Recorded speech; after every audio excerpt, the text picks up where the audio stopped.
Akwai wani abu da na gani a social media wanda ya kamata lalle in faɗakar a kansa, wanda ko shakka babu ruɗin ƙwaƙwalwa ne ba kaɗan ba, kuma wannan na iya ja mana fushin Allah sama da wanda muke ciki.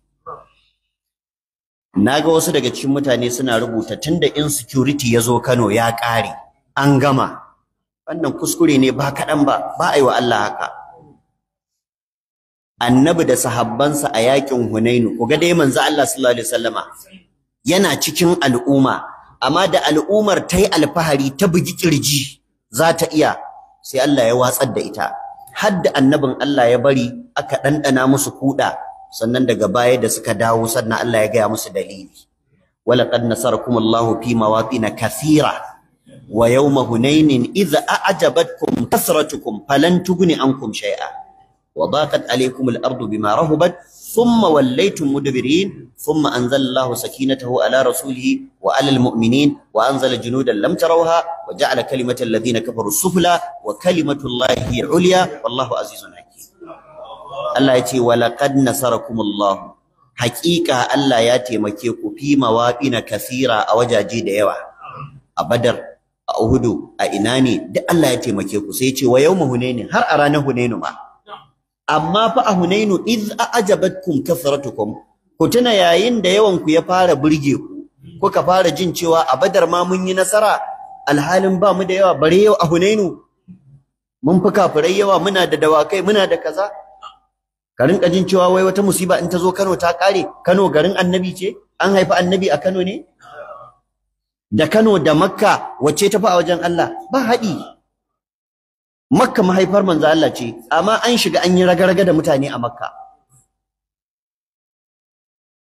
Madina gidan hijira annabi ne, amma kafirai sun bi manzo Allah Madina.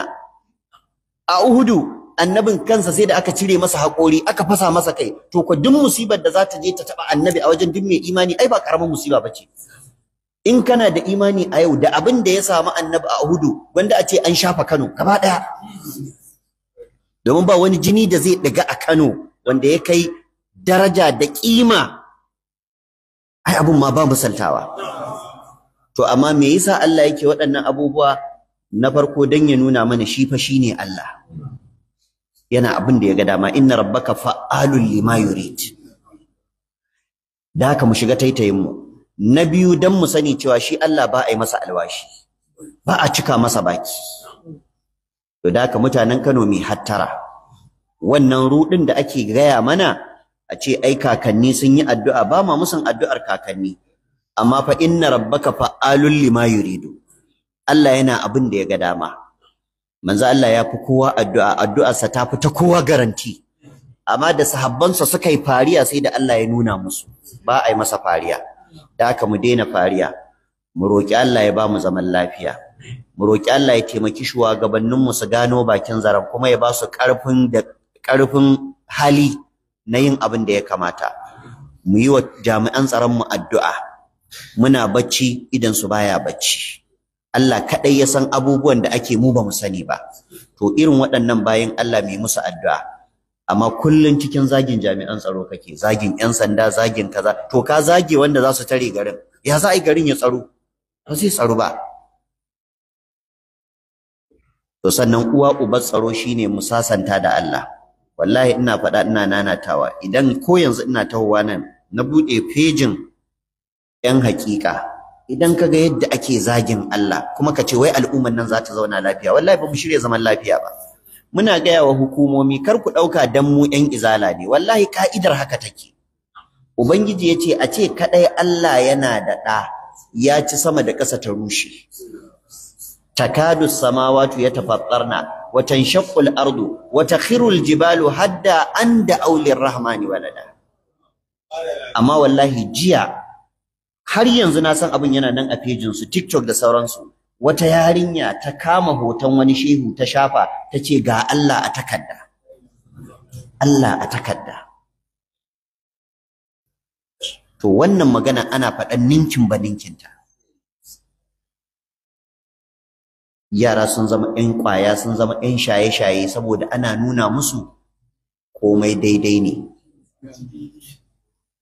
To wallahi mu shiga taitayen mu, musamman jihohin musulmi, musamman gwamnonin musulmai, musamman waɗanda irin waɗannan abubuwan suke faruwa a garuruwansu, wanda da yawansu suna da kotuna na shari'a court. Irin waɗannan mutanen ku hukunta su, ba wai ku yi musu ta ƙarfin tuwo ba, ku kamo su ku zo a yi muƙabala da su, a tabbatar musu wannan abun kuskure ne, a ba su damar su tuba. In suka ki tuba, ku hukunta su, kun sauke nauyin da Allah ya ɗora muku. Amma wallahi in kun ki, to ku ne daman kuka san Allah ɗaya ne, kuma a garuruwan ku ake keta masa alfarma irin wannan, to ba zai taɓa barin ku zauna lafiya ba. Saboda ka'idarsa in dai zaka taɓa masa tauhidinsa, to kai da zaman lafiya kun yi saɓani abadan. In ku ana so a gano bakin zaren zaman lafiya, to a kaɗaita Allah da tauhidi.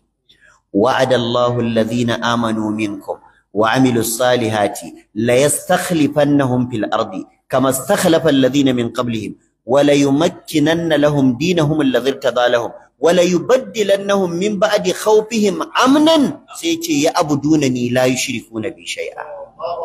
Ubangiji yayi wa waɗanda suka yi imani daga cikin ku alƙawari kuma suke aiki nagari, lallai sai ya ba su dama a ban ƙasa, sai ya mai da su halifofi, sai ya mai da su masu faɗa aji, sai ya ba su tasiri, sai ya ba su capacity da yaren zamani. Sai ce kamastakhlafa allazina min qablihim, irin yadda ya bawa wanda suka gabace su. Wala yumakkinanna lahum dinahum alladhi tada lahum, kuma sai ya ba su dama ta su addinin su wanda ya yarje musu. Wala yubaddilannahum min ba'di khawfihim amnan, kuma zai musanya musu bayan tsoro su samu aminci. Amma yace sharadin ɗaya ne, ya abudunani la yushrikuna bi shay'a, sai in suna bauta min ba sa hada ni da kowa. Wa man kafara ba'da dhalika fa ulaika humul khasirun, duk wanda ya kafirce min bayan haka yace to yayi asara. Da haka matukar ana so a samu security a wajen musulmi, matakin farko na samun security shine tauhidi. Ubangiji yace da mutanen Makka, fal ya abudu rabb hadzal bait, ku juri bautar ubangijin wannan daki. Saboda me? Allazi at'amahum min ju' wa amanahum min khawf. Wanda da bautarsa ne ake samun abinci ya wadata, da bautarsa ne ake samun security da aminci da zaman lafiya. Allah muna roƙonka da sunayenka kyawawa da sifofinka madaukaka, Allah ka san ba za mu iya ba, kai ne mai iyawa. Allah ba wani mai iyawa sai kai, Allah ka iya mana da iyawarka. Allah ka ba mu lafiya, ka ba mu zama lafiya. Subhanakallahumma wa bihamdika ashhadu an la ilaha illa anta astaghfiruka wa atubu ilaik. Assalamu alaikum.